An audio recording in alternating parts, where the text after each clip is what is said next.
जय गुरु जी, शुक्राना गुरु जी, गुरु जी महाराज का लख लख शुक्राना और सारी संगत जी का भी शुक्राना। संगत जी हम सब बहुत खुशकिस्मत हैं कि गुरु जी ने हमें अपनी शरण में लिया है। संगत जी गुरु जी महाशिव हैं और संगत जी इस जन्म में गुरु जी ने हमें अपने साथ जोड़कर हमें धन्य कर दिया है। संगत जी गुरु जी हमारे बड़े से बड़े कष्टों को, बड़े से बड़े दुखों को किस तरह से काट देते हैं हमें पता भी नहीं चलता। गुरु जी हमारे कई कष्ट तो संगत जी ड्रीम में ही काट देते हैं। गुरु जी कहते हैं कि जब मैंने आपका हाथ थाम लिया तो आपको किसी भी चीज की चिंता करने की जरूरत नहीं है। शुक्राना गुरु जी आपका, कोटि कोटि शुक्राना। हमें अपनी संगत बनाने के लिए आपका जितना भी शुक्राना करें वो कम है। संगत जी आज का सत्संग बहुत ही सुंदर, बहुत ही प्यारा सत्संग है। गुरु जी की बहुत ही प्यारी बेटी द्वारा इस सत्संग को शेयर किया गया है। संगत जी सत्संग को पूरा अंत तक जरूर सुनी, क्योंकि हर एक सत्संग में संगत जी गुरु जी हमारे सवालों के जवाब हमें देते हैं और हमारा मार्गदर्शन भी करते हैं। संगत जी अगर आप भी अपना सत्संग शेयर करना चाहते हैं तो डिस्क्रिप्शन में व्हाट्सएप नंबर और जीमेल आईडी दी हुई है। आप उस पर सत्संग को लिख के, रिकॉर्ड करके या फिर वीडियो बना के हमें भेज सकते हैं। गुरु जी की आज्ञा से आपका सत्संग भी सारी संगत जी के साथ जरूर शेयर किया जाएगा। तो चलिए संगत जी गुरु जी से आज्ञा लेते हुए आज का जो सत्संग है वो शुरू करते हैं। जय गुरु जी, शुक्राना गुरु जी, अनंतम अनंतम शुक्राना गुरु जी। जय गुरु जी संगत जी। मैं आज का शुक्राना सत्संग शेयर कर रही हूँ। जो ये सत्संग सुन रहे हैं उन सभी को मेरा धन्यवाद। जो ये सत्संग शेयर करेंगी आंटी जी, उनको मेरा बहुत बहुत धन्यवाद। सबसे पहले गुरु जी का मंत्र जाप कर रही हूँ। ओम नमः शिवाय, शिव जी सदा सहाय। ओम नमः शिवाय, गुरु जी सदा सहाय। ओम नमः शिवाय, शिव जी सदा सहाय। ओम नमः शिवाय, गुरु जी सदा सहाय। ओम नमः शिवाय, शिव जी सदा सहाय। ओम नमः शिवाय, गुरु जी सदा सहाय। जय जय गुरु जी, धन धन गुरु जी, वाह वाह गुरु जी। सत्संग जी, जैसे मैंने पहले आपको बताया था कि मुझे पहले ब्लैक मैजिक से रिलेटेड सत्संग सबसे पहले आ रहे थे जब मैं नई नई गुरु जी से जुड़ी थी। उन 2-3-4 महीनों में, पिछले साल 2024 में मैं गुड़गांव से गौरी बोल रही हूँ। उसी बीच इसी दौरान मेरे पास ऑल्सो हेल्थ रिलेटेड मैसेज आ रहे थे, क्योंकि जो लोग ब्लैक म्यूजिक करते हैं वो चाहते हैं कि हाँ मतलब सामने वाला हेल्थ से डाउन हो जाए और उनके परिवार में डिस्टर्बेंस रहे, health related, peace related, financial related. तो वो ब्लैक मैजिक ही होती है, या तो मारन करने की कोशिश करते हैं या फिर हेल्थ से डाउन करते हैं। वो हर चीज़ से आपको डाउन करने की कोशिश करते हैं, पैसों से, आपके सुकून से, आपके फैमिली लाइफ से, सब कुछ से, क्योंकि वो जलते हैं हर बात से। तो फिर गुरु जी का इस समय मुझे बहुत सारे आ रहे थे messages during related to my health also, कि बाहर का खाना मत खाओ, बाहर का खाना मत खाओ, घर का खाना अच्छा होता है, घर का ही खाना खाया कर, तो बाहर का खाना मत खा। जैसे वो पंजाबी में आता है ना, गुरु जी पंजाबी में बोलते हैं, मुझे तो वो आता नहीं बोलना पंजाबी में, मैं आपको हिंदी में ही बोल देती हूँ। तो फिर बाहर का खाना मना करते थे गुरु जी उस टाइम। तो फिर अभी मना करते हैं, हमेशा मना करते हैं। तो फिर मैं उस टाइम ना इतने स्ट्रेस में थी उस 2-3 साल, मतलब आफ्टर, मतलब 2021, 22, 23 और 24 में तो और भी ज़्यादा हो गया था मेरा, कि रोज़ एक भी दिन स्किप नहीं करना, एकदम रोज़ खाना, मोमोज, चाउमीन, पिज़्ज़ा और स्नैक्स में समोसा, रोज़ रोज़ रोज़ रोज़, मतलब बाहर का तला हुआ इवनिंग में। क्योंकि मेरा इतना स्ट्रेस बढ़ गया था ना, मैं समझ नहीं पा रही थी कि मैं किस तरह से अपना स्ट्रेस बाहर निकालूं। तो फिर वही मोमोस और चाउमीन, रोल, मतलब बाहर का ज़्यादातर तो मोमोस, ये सब खा खा के मुझे लगता था कि हाँ मैं खुश हूँ, ये मुझे खुशी मिलती थी बाहर का चीज़ें खाने में, अच्छा लगता था बहुत, है ना। तो फिर मैंने जो मैसेज आया कि बाहर का खाना मत खा, तेरे लिए अच्छा नहीं है, तेरे अंदर कोई बीमारी पनप रही है, और तेरे पेट में बहुत बड़ा बीमारी पनप रही है, मतलब। और उस टाइम मैं सच बताऊँ, मैंने इतना बिलीव नहीं करती थी गुरुजी पर, सॉरी गुरुजी, क्योंकि ब्लैक मैजिक और मारन कीड़ा और ये हेल्थ रिलेटेड, ये सब एक साथ ही आ रहे थे। तो फिर मैंने कहा, जैसे सत्संग में सुनती थी, हर कोई यही बताते थे मैक्सिमम। तो फिर मैं ना कभी-कभी सोचती थी, हाँ, हो सकता है ये उनके लिए हो, मेरे लिए ना हो। जो सामने वाला सत्संग बोल रहे हैं, उनके लिए हो। और मैं बस सुन रही थी। मैंने ये नहीं मतलब समझ नहीं पा रही थी कि जो मैं सुन रही हूँ वो मेरे लिए ही है, गुरुजी मुझे ही सुनाना चाहते हैं, ये बात मैं समझ नहीं पा रही थी। तो फिर मैंने कहा, ठीक है, गुरुजी के तो लाखों करोड़ों भक्त हैं, उनके साथ बीती होगी तो वो अपना सुना रहे हैं। लेकिन जब वो हेल्थ का ना रोज रोज मैसेज आने लगा, जैसे ब्लैक मैजिक आने लगा, एट ए टाइम हेल्थ भी रिलेटेड का ही आता था कि तेरे अंदर कोई बड़ी बीमारी पनप रही है। कैंसर का भी रिलेटेड आ रहा था, और जो भी सत्संग सुना रहा था कैंसर का सुना रहा था। तो मैं डर गई, और उसी टाइम मैंने नॉट इंटरेस्टेड मोड पे या डोंट रिकमेंड चैनल पे सारे चैनल्स को डालना शुरू कर दिया, क्योंकि मैं बहुत डरी हुई थी अंदर से, ये सब क्या आ रहा है मेरे पास मैसेज बोल के। क्योंकि हस्बैंड को तो तब तक बताया नहीं था कुछ। तो फिर ये एक मतलब मार्च के महीने से होते होते होते अभी आ गया था अगस्त का महीना, अगस्त के महीने तक। तो फिर मैं उस टाइम गुरुजी का जो आ रहा था मैसेज हेल्थ रिलेटेड, आज मैं हेल्थ रिलेटेड का बताऊंगी कि मैंने क्या किया। तो फिर गुरुजी का आ रहा था, तू चावल और चीनी खाना बंद कर दे, और तेरे घर मतलब बाहर का खाना बंद कर दे। तो फिर मैंने सोचा एक बार डॉक्टर को दिखाऊं, क्योंकि बहुत बार आता है। गुरुजी ने बोला भी था कि डॉक्टर का दवाई खा, साथ साथ में मेरा भी जल प्रसाद पी। तो फिर मैंने कहा, मेरे पास तो कोई स्वरूप नहीं है, मैं तो बड़े मंदिर कभी गई नहीं, हस्बैंड को तो मैंने कभी इस बारे में बताया नहीं, हस्बैंड को बोलूँगी तो पता नहीं वो क्या सोचेंगे कि ये क्या, ये नया नौटंकी शुरू हो गया, कुछ सोच सकते हैं, पागलपन शुरू हो गया इसका, ये क्या बैठे बैठे क्या सोचती रहती है, क्या सुनती रहती है। मतलब एक तो हम बात नहीं करते थे एक दूसरे से, मतलब 1 साल से 1.5 साल से बातचीत बंद है ही, अभी भी है कंटिन्यू। बहुत जो बात होती है घर में बहुत ज़रूरी, बस उतना ही, उसके अलावा कुछ नहीं। बस काम का कोई हो तो 1-2 लाइन बोलो, अदरवाइज चुप, वो भी चुप, मैं भी चुप, बच्चा भी चुप। यही साइलेंस ही पसरा हुआ है पूरे घर में 2 साल से। तो स्ट्रेस लेवल तो बढ़ जाता है ना। तो फिर उस टाइम जब आ रहा था, मैंने एक दिन हस्बैंड को बोला कि मुझे डॉक्टर के पास जाना है, थोड़ा तबीयत अच्छा नहीं लग रहा। सच बताऊं, मैं इस बार गुरुजी की परीक्षा कर रही थी शायद, है ना, कि करके देखती हूँ, इतना मैं बुरे बुरे मैसेज आ रहे हैं। हस्बैंड को कुछ नहीं बताया था, मैंने कहा मुझे डॉक्टर के पास लेके चलो। तो फिर हस्बैंड ने बोला, क्या हुआ? मैंने कहा, नहीं कुछ, पेट सही नहीं लग रहा। और छाती उस टाइम में ना एलर्जी भी हो गया था एक, मतलब ये शायद गुरुजी ने दिया था एक बहाना, कि मुझे एक बहाना तो चाहिए ना डॉक्टर के पास जाने के लिए। तो फिर एक एलर्जी आ गई थी मेरे चेस्ट में, थोड़ा लाल लाल लाल सा हो रहा था ऐसे चेस्ट में, जस्ट राइट चेस्ट के नीचे। तो फिर अच्छा बहाना था ये, बेस्ट बहाना था। तो मैंने उनको बोला कि ऐसे एलर्जी जैसा लाल लाल हो रहा है, तो मुझे थोड़ा जाना है।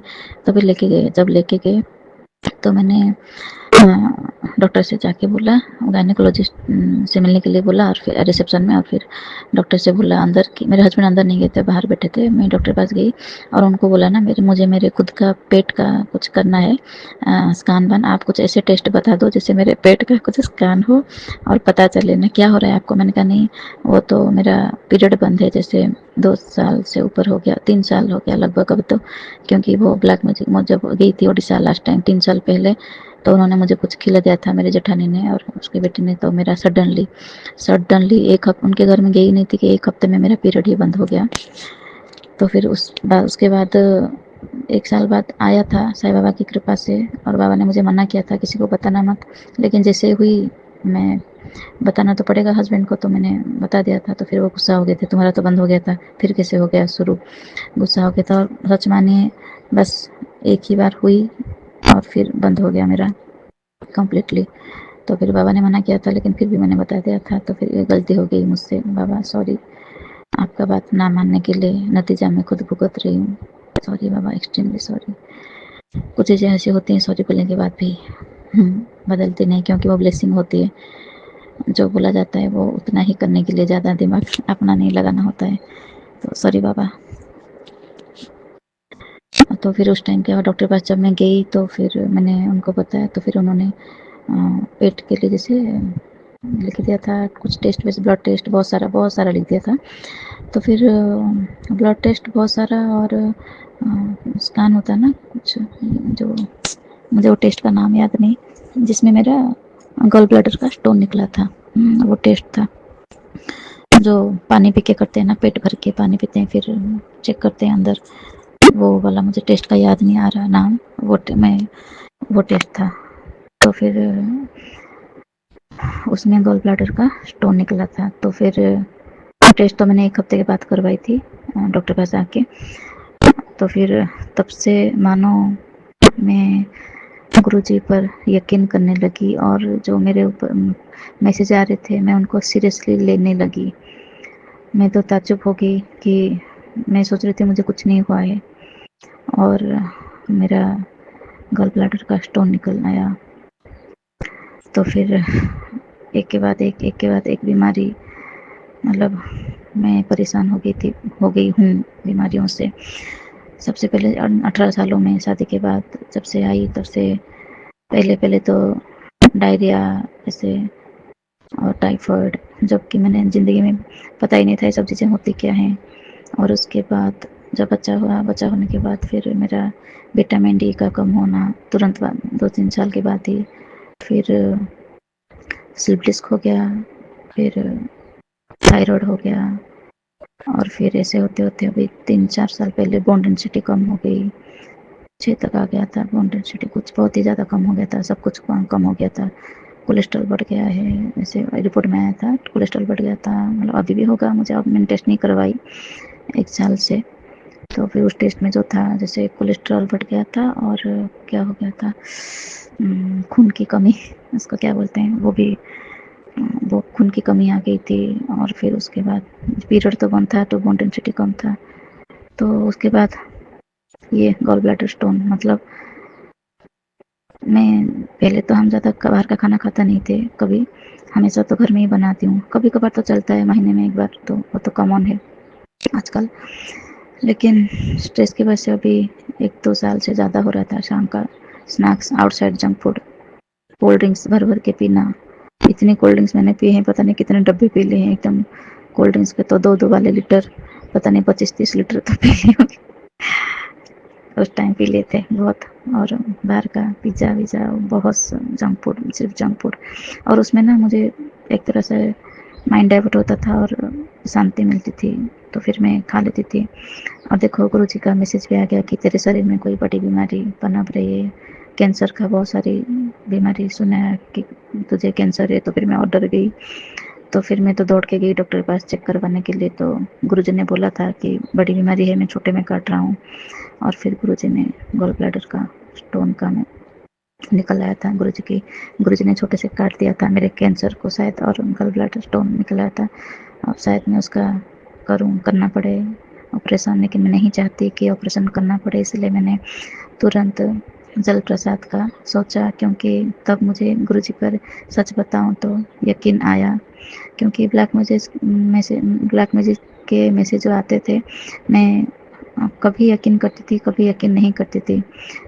तो फिर जब मैंने यकीन किया तब ऐसा हुआ था कि बहुत स्ट्रॉन्ग मैसेज आया था कि उस टाइम आ रहा था कंटिन्यूसली, 2-3 बार आया वो, और मैं बहुत डर गई उसी टाइम की बात है जब ये हेल्थ रिलेटेड का मैसेज आ रहा था, फूड रिलेटेड का। उसी टाइम साइमल्टेनियसली ब्लैक मैजिक का भी, मतलब दोनों इकट्ठे ही आ रहे थे स्क्रीन पर हमेशा, तरह तरह की चैनल से, कि तेरे घर में 3, मतलब तेरे ऊपर तेरे घर वालों ने, मतलब तेरे दुश्मनों ने जानलेवा ब्लैक मैजिक किया है, तेरे घर में 3 मौतें होने वाली हैं, मौत होने वाली हैं। तो फिर मैं डर गई बहुत, इसीलिए मैं डोंट रिकमेंड चैनल पे डाल देती थी चैनल्स को।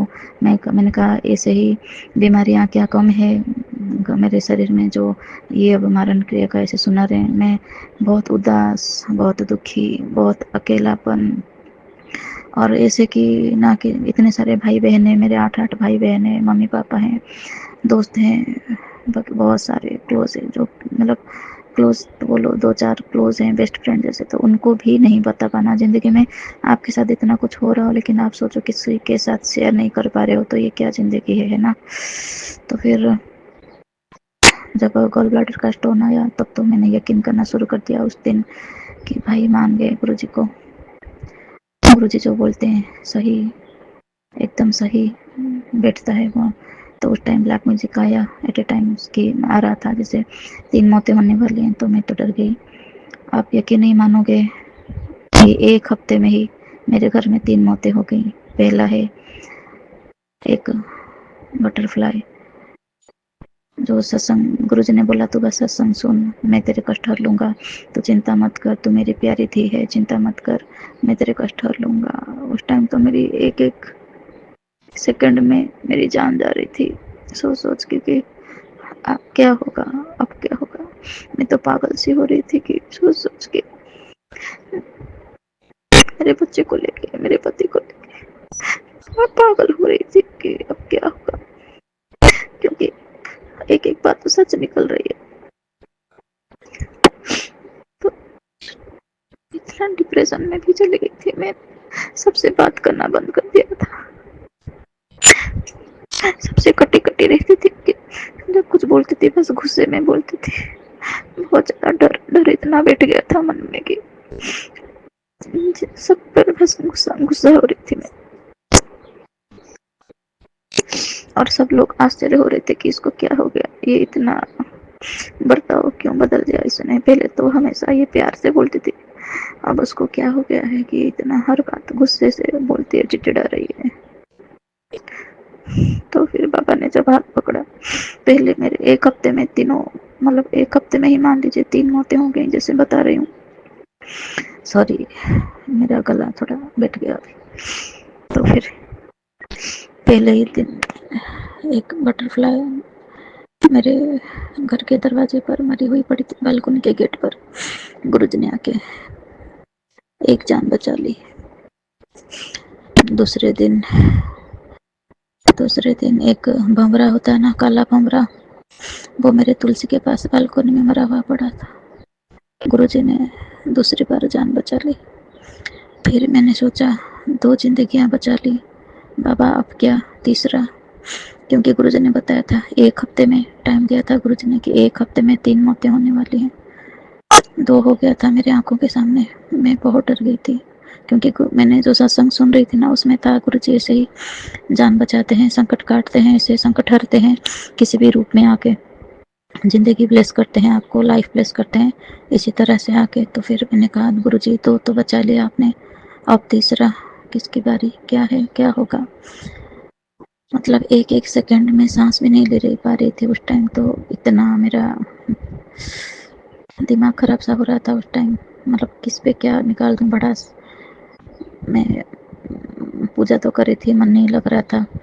पूजा तो करी थी मंदिर में, घर में, लेकिन भगवान से नजर चुरा रही थी कि मेरी किस्मत में ही ये सब लिख दिया, क्यों लिख दिया? मैंने ऐसे क्या बुरे कर्म किए कि ये सब भुगतना पड़ रहा है? मैं नजरें चुरा रही थी, जिनसे मैं 24 घंटा बात करती हूँ, उनसे ही नजरें चुराना शुरू कर दिया था। तो फिर उस गुरुजी ने जो 3rd वाला था, 1 हफ्ते के बाद, अब यकीन नहीं मानोगे, उस दिन अमावस्या था। गुरुजी ने बोला था संकट भारी है, संकट भारी है। आप यकीन नहीं मानोगे, एक छोटा सा कबूतर आया। अमावस्या के 1 दिन पहले आया मेरे घर में। जैसे मैं चिड़िया को दाना डालती हूँ, वो आके बालकनी के अंदर बैठा। तो वो बैठा ही था, क्योंकि कोई बैठता तो ना, उड़ जाते हैं ना दाना चुके। एक कबूतर का छोटा सा, जो कपोत बोलते हैं ना शायद, वो है ये छोटा सा। तो फिर वो बैठा ऐसे बैठा है। तो फिर मुझे पता नहीं था कि वो एक्चुअली शाम से बैठा है। मैंने सुबह देखा मॉर्निंग में कि वो अमावस्या वाले दिन कि वो बैठा है। तो फिर अच्छा, मैंने रात को देखा, मैंने रात को देखा, शाम की पूजा, जैसे मैं शाम का धुने देती हूँ ना घर में, तो शाम को देखा बालकनी में बैठा है। तो फिर मैं खुश हो गई। मैंने कहा अरे आज ये कबूतर कैसे बैठा है, चलो बैठने दो, है ना। मैं खुश हो गई देख के। मुझे अच्छा लगता है ना, घर में जब कोई आता है मैं बहुत खुश हो जाती हूँ। तो फिर चलो बैठा रहने दो, मैं अंदर आ गई थी। लेकिन मॉर्निंग में देखा ना सुबह वो फिर भी बैठा है, तो मुझे थोड़ा अजीब सा लगा। मैंने कहा अभी भी बैठा है, मुझे लगा ये बीमार है शायद, ये कबूतर ना बीमार है इसीलिए बैठा है, या फिर उसको चोट लगे वो उड़ नहीं पा रहा है कुछ। तो फिर बाकी चिड़ियों का दाना तो मैं ऊपर देती हूँ बालकनी में, जैसे वो खा पाए और उड़ पाए। इसको मैंने थोड़ा सा पास में थोड़ा चावल और पानी रख दिया ताकि ये नज़दीक से खा ले या पी ले कुछ। तो फिर इसने पता नहीं कुछ खाया पिया नहीं, मुझे लगता है पानी पिया शायद, पानी थोड़ा सा, लेकिन ये कुछ खाया नहीं उसने, चावल वगैरह कुछ नहीं लिया मुँह में। और ऐसे ही पड़ा रहा। पर मेरे हस्बैंड उस दिन थे घर में, पता नहीं वो क्या दिन छुट्टी था क्या था, अमावस्या था उस दिन, लेकिन सैटरडे था शायद इसलिए घर में थे। तो वो भी देख रहे हैं बेड में बैठ के बालकनी के पास, बालकनी वाले कमरे में ऐसे देख रहे थे। और उन्होंने भी बोला कि पता नहीं उड़ नहीं रहा है। तो फिर मुझे डर आया कि मुझे वो तो, या मन में तो था साथ एक हफ्ते वाली बात कि 3 मौतें होने वाली हैं। मैंने हस्बैंड से कुछ नहीं बोला था, ऐसे मैसेज आते हैं या फिर ऐसे कुछ होता है हमारे साथ बोल के। तो फिर मुझे मन में आया कि मैं ये नहीं चाहती थी कि इसका कुछ हो, मतलब मैं बस वो देख रही थी कि हो क्या रहा है सब कुछ। मैं तो लीला, गुरु जी की लीलाएं बस ऑब्जर्व कर रही थी, आप सच मानो। तो फिर मैंने उस टाइम मंत्र जाप, जैसे गुरु जी का मंत्र जाप मतलब मन में चलाना ज़्यादा था, बोलना शुरू कर दिया था। घर में भी मंत्र जाप चला रही थी थोड़ा थोड़ा। और तो फिर मैंने वो मेरे हस्बैंड ने बोला कि पहले तो थोड़ा इधर उधर देख रहा था, अब तो देखता भी नहीं है, मतलब एक ही जगह बस देख रहा है, अब इधर उधर मुंडी घुमाना भी बंद कर दिया। तो फिर मुझे थोड़ा डर लगा। बोल रहे हैं कि 1-2 घंटा से वो ऐसे ही है। सुबह 9-10 बजे की बात है, उस दिन कुछ अमावस्या थी, पूजा था कुछ शायद। तो फिर अगस्त की बात है या फिर सितंबर की बात है। तो फिर मैंने उसके पास राम राम वाली धुनी है ना, नीम करोली बाबा की जो आते हैं मंत्र जाप से, राम राम का मंत्र जाप चलाओ घर में। तो फिर मैंने ना वो मंत्र जाप यूट्यूब में चला के वो कबूतर के पास मोबाइल रख दिया। मुझे लगा पता नहीं शायद इसकी आखिरी पल हों, या फिर या तो ये ठीक हो जाए पूरा राम नाम से, या तो ठीक हो जाएगी या फिर उसके आखिरी पल हैं, मुझे पता नहीं। लेकिन मैंने उसको यूट्यूब में राम राम चला के उसके पास रख दिया, वो 24 मिनट वाला या कुछ था ना, राम राम है, वो चला के छोड़ दिया था मोबाइल कि राम राम सुनता रहे। और मैंने उसको थोड़ा जल दे दिया था पीने के लिए। तो फिर आप यकीन नहीं मानोगे, 24 मिनट पूरे हुए, राम राम राम राम का वो धुनी वो पूरा हुआ, और उसी के तुरंत बाद उसने अपने प्राण त्याग दिए। इस तरह से गुरु जी ने 3 जानें बचा ली जो हम पर भारी थी। और गुरु जी ने बोला उस टाइम कि तू चिंता मत कर, तेरे ऊपर सारा क्या करा है सब वापस भेज रहा हूँ। अभी भी मैसेज आ रहा है कि सारा वापस भेज रहा हूँ, वो लोग रुक नहीं रहे, बार बार कर रहे। तो उन्हीं का किया उन पर जाएगा, तो चिंता मत कर। तेरा परिवार को मैंने ब्लेस कर दिया है, तुम सबको मैंने नई जिंदगी ब्लेस की है। तुम सब पर कोई भी संकट कभी नहीं आएगा। मैंने तुम्हारा सबका हाथ पकड़ा हुआ है, तेरे बच्चे का हाथ पकड़ा हुआ है, तेरी मैरिड लाइफ ब्लेस की है। तो मुझे सदा सुहागन का भी होने का भी ब्लेस दिया भगवान बाबा ने, गुरु जी ने। तो फिर thank you thank you thank you गुरु जी, अनंतम अनंतम अनंतम अनंतम शुक्राना मेरा बड़ी बीमारी काटने के लिए। शायद वो कैंसर था और आपने काट दिया छोटी सी बीमारी के रूप में, स्टोन के रूप में। अगर आप चाहो तो मैं उसको रिमूव कर दूँ गॉल ब्लैडर को, अगर आप चाहो तो मैं आपका जल प्रसाद चंदन प्रसाद पी के मैं ठीक हो जाऊँ, आपकी इच्छा सर आँखों पर। और मेरे हर बार मेरी जान बचाने के लिए आपका कोटि कोटि शुक्रिया। उसी दिन मेरे हस्बैंड ने मुझे ये भी बताया कि एक कबूतर छत के ऊपर भी मरा पड़ा था कुछ दिन पहले, जो मुझे पता नहीं था। और गुरुजी का शायद वही मैसेज आया था कि तेरे ऊपर मारण क्रिया की गई है, मैंने काट दिया है। क्योंकि मैं छत के ऊपर जाती नहीं हूँ तो मुझे वो पता नहीं चला था, बाद में पता चला था जब मेरे हस्बैंड ने बोला था कि छत के ऊपर भी कबूतर मरा पड़ा है। और उस टाइम में जैसे मैंने आपको बताया था 2-3 बार कबूतर छोटे से मर गए थे, बिल्ली ने पकड़ लिया था। क्योंकि हर बार गुरुजी से ही आके किसी न किसी रूप में कष्ट ले जाते हैं अपने ऊपर और हमें जीवन दान देते हैं। कोटि कोटि शुक्राना गुरुजी, अनंतम अनंतम शुक्राना। आपका मैं जितना भी शुक्राना करूं उतना कम है गुरुजी। सत्संग जी, इससे पहले कि मेरा ये और लंबा हो ऑडियो, उससे पहले मैं आप सबसे क्षमा प्रार्थना चाहती हूँ कि मेरी अगर कोई भूल चूक हो बोलने में तो मुझे क्षमा करिए। मैं आगे का सत्संग आगे शेयर करूँगी। आज के लिए मैं यहीं पर रखती हूँ। मुझे मेरी भूल चूक माफ़ कीजिएगा। गुरुजी सबको ब्लेस कीजिएगा, हेल्थ ब्लेस कीजिएगा, सबको वेल्थ ब्लेस कीजिएगा, सबके ऊपर अपनी कृपा दृष्टि बनाए रखिएगा। जय गुरुजी, जय गुरुजी, जय गुरुजी।